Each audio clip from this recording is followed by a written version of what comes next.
Alright, this is before we're starting. You can see the coating's wearing off.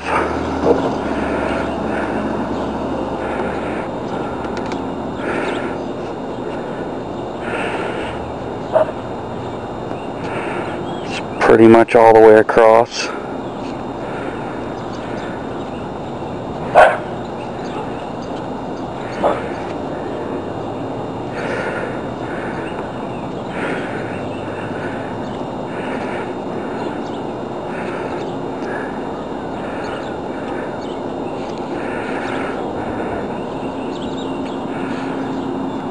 Alright, so the first thing we got to do, of course, is we're going to use painter's tape, tape off the lines, and then take off all the covers, and then we'll get some more footage. Painter's tape, but we've got all the vents off.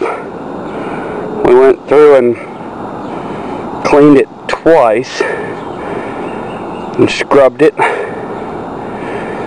so we should have all the dirt off.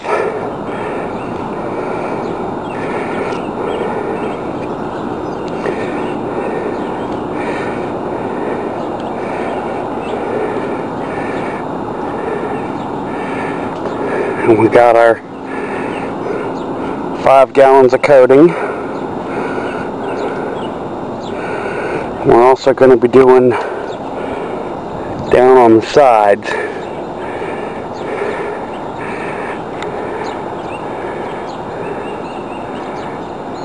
So we got a good amount what you need to do. What we had to do is, since the motorhome has curved sides, we've been using paint brushes to paint along the edge of the bus. And what we're going to do next is we're going to then use just paint rollers to fill it in. That's kind of why we didn't use the painter's tape, because we really couldn't have gotten it down on the edge there. So what we've done is, just to kind of split up the work, we've done about half of it this way, and we had to paint around that vent with brushes, make sure we got a good seal. And now we're going to get the rollers up here, roll out a bunch of it, and see if we can't get bigger spaces out quicker. And we've noticed that if you're using paint brushes, do not feel shocked if it feels like you're painting on Elmer's glue, because it's very much like that. It's like painting on very thick Elmer's glue. But it goes on very well. When you get it spread, it kind of evens itself out. And we're hoping not too much from the tree falls into it before we get it done. This is only just a couple of minutes. It's going on real good with the rollers. And we're just hoping that we can get it done and not get too much stuff in the coating. And you can already see, but yeah, from our lovely tree. But definitely going on quicker.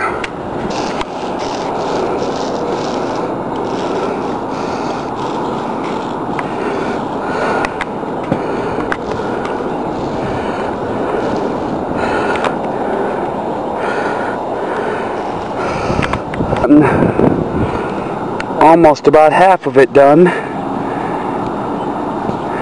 We're about to do the other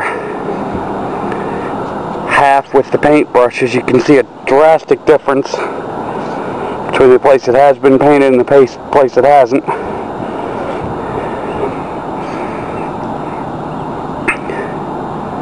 Sounds like your phone's ringing. Well, I can't. I know, I'm just saying.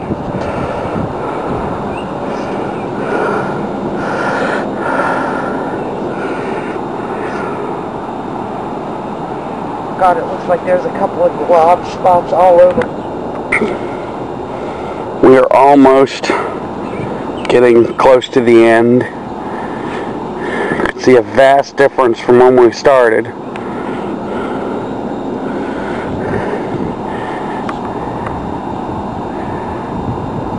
nice and shiny. We didn't use nearly as much as I thought we have. We got the 5 gallon. It's 36 feet long. But, well, we got the 5 gallon. And I thought we were going to need 6 gallons, but we're about halfway through the pail and still got left. We're putting it on pretty thick in parts, so I don't know. But we're almost finished.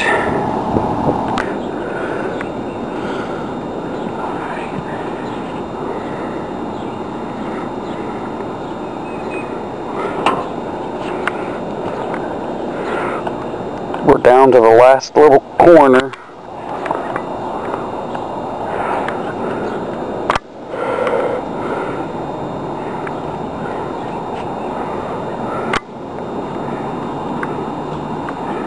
And then it'll be finished. And then we'll get some more, come back up here like after it's cured, and we'll see what it's like. It's looking a lot better than it was already. You can see the last sections. Gonna paint myself off the roof. Looks pretty good, except for all the stuff that fell off the tree. That's, see, that's not the paint, that's the tree. But it looks pretty good. We ended up with about 2 gallons left, even with a 36-foot motorhome. Makes me wonder if it's not thick enough. But they told us another lovely little tip, that if you keep it below 50 degrees, it will actually store for up to a week. So if you're going to be doing this, a good idea might be to have like a refrigerator or even a chest freezer that you can put the stuff in after you mix it, because then you can wait for the coat to completely solidify, and then after it solidifies, you could come back up here and still have more paint to put down. They say possibly to use a squeegee. I'm really seeing that rollers, unless you really lay it on thick, you'll end up with extras though. You see though, with the exception of the stuff from the tree, this is the second day after. It's turned out pretty good. Can't really see the original problems at all. A small roller for the sides, if you've got a curved roof, is probably about the only thing I would suggest.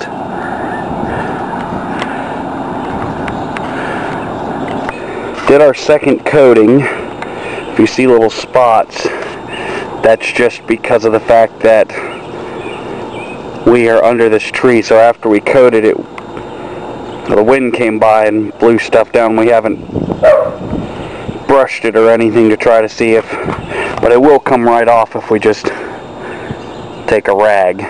But we ended up doing a second coat and it worked really well.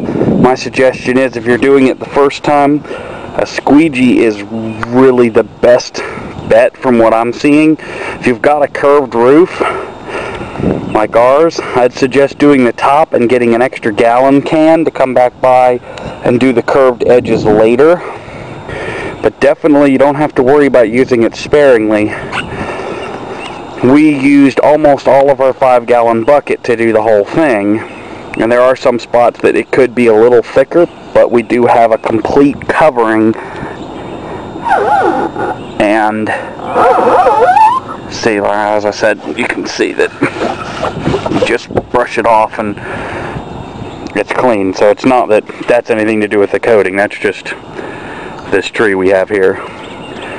So we're actually very pleased with how it turned out. Looks like all of our vents are going to have better sealing around them. We're now just going to kind of clean up our vents and put them back on here. And they did say that the trick that you can use if you end up having extra in a big pail is, I think I said this earlier, making sure you have a big freezer or something like that, like a chest freezer or space in a refrigerator, if you end up having extras. But like they suggest, you should always do just one coat.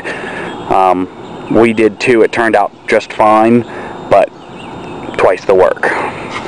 But we're very happy with how it turned out. We've already noticed that during rain we actually don't have as much sound on the inside. We haven't seen as much to do with the temperature differences yet, and it of course looks vastly better than it did before.